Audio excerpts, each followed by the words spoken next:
In today's video, I'm going to show you how to make a form that you're using for viewing only, I'm also going to explain how you can do this for an edit form and a view form situation here, but I'm going to show you how to use the modern form controls to get this better scrolling experience so that you can actually scroll through and read all of the text that has been uploaded regardless what the size is. So I only have one scroll bar versus each one of these boxes having a separate scroll bar.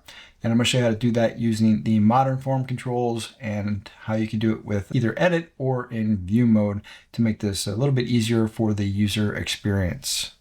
Now, don't forget, if you like this kind of content, hit that like and subscribe. It really does help the channel grow. All right, let's go ahead and jump right in.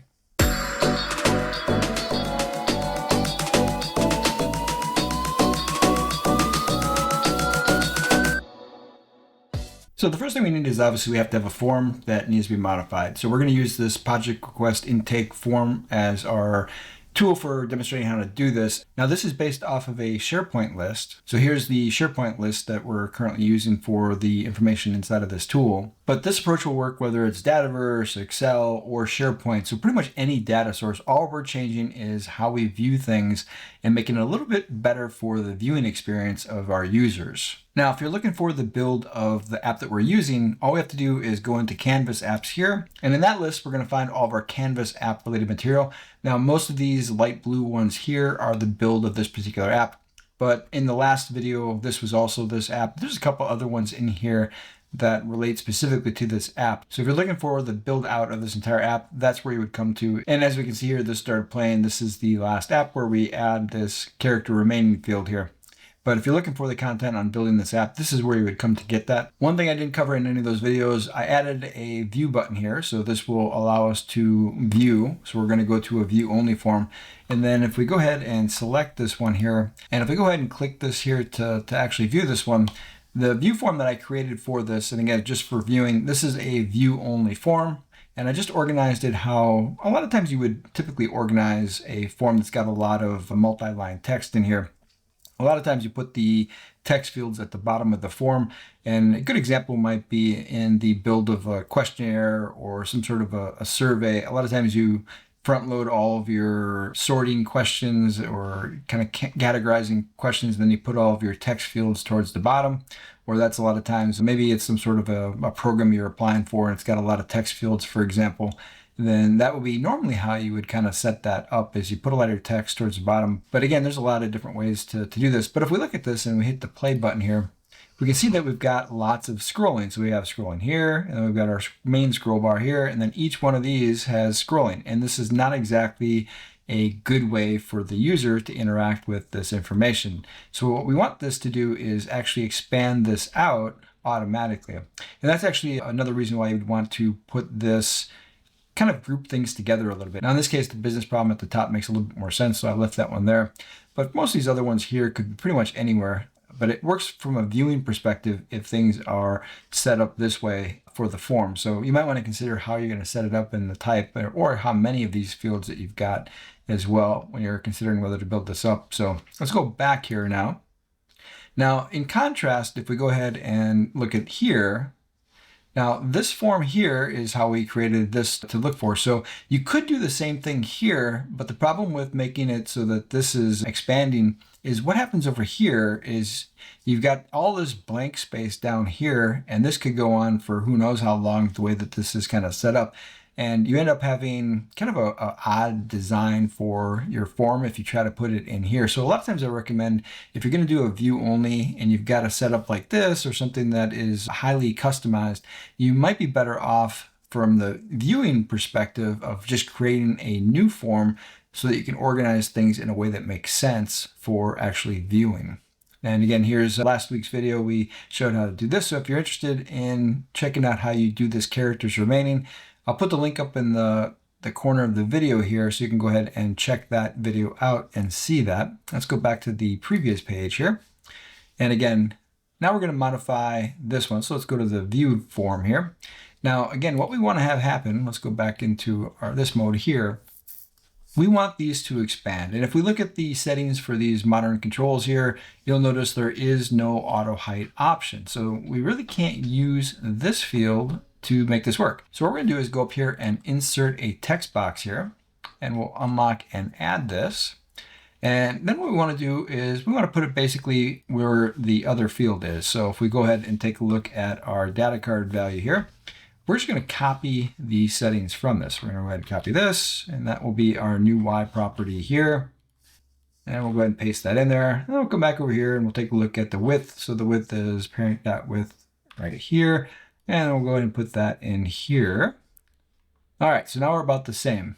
Now what we want to have happen is auto height. So we want to turn this on, and we're going to see that the auto height is going to push this out when we go ahead and play this.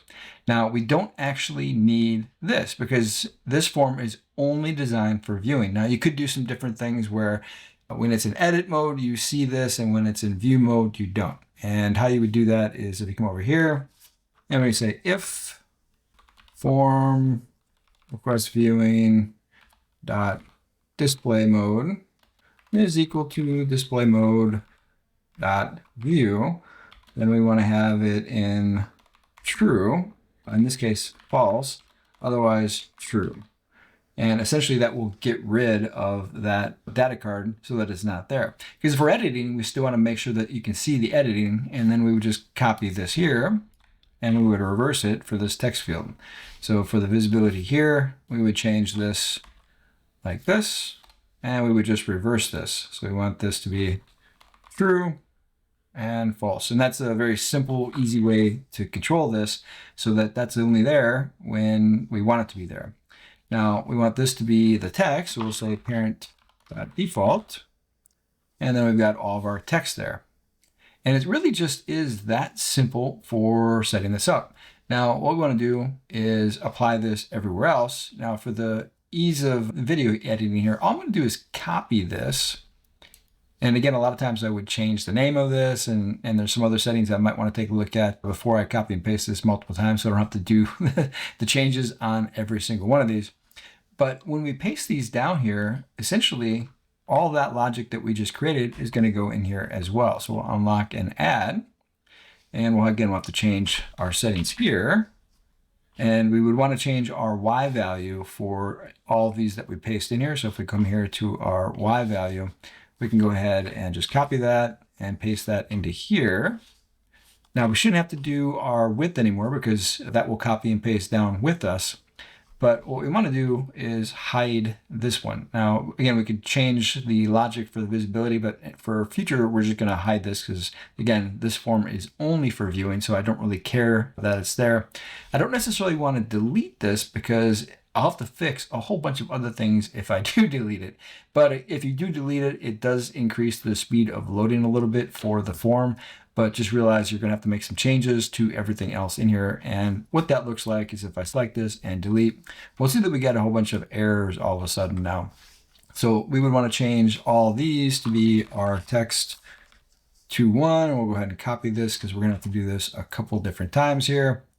And we'll go ahead and put that in there. That'll fix that error. And then if we come over here, again, the update is a challenge because we're not actually updating anything, right? So we don't actually need this, so we can delete this and get rid of that error that way, because in view only, you can't do an update. So there's no need to worry about that particular setting when you delete that.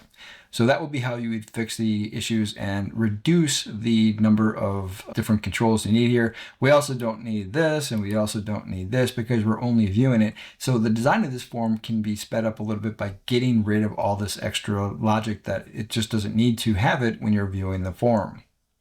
All right, I went ahead and replaced all of them. And as you can see, it scrolls down much longer now because we're showing all of that. Now, as an example of why you might not want to be in a hurry to do this is now we can see there is an issue between what we've copied and pasted multiple times here and what we originally came up with. And it's basically the background color of these fields. So what we would need to do is, since we've already replaced everything, is we would have to go through and change all of these.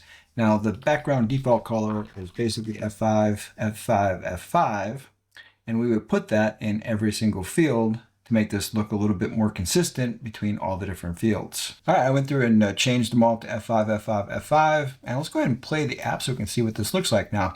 So from the user's perspective, now when they come in here, they don't have to go through these multiple different scrolls. All they have to do is read the text here. So it's a lot easier for the user to actually go through and take a look at this form and read what's on here. Now, one thing to be aware of is sometimes if you've got a lot of fields with the auto height function turned on there, you can run into problems where it doesn't load correctly. Again, sometimes people put 50, 60, 100 different fields on here.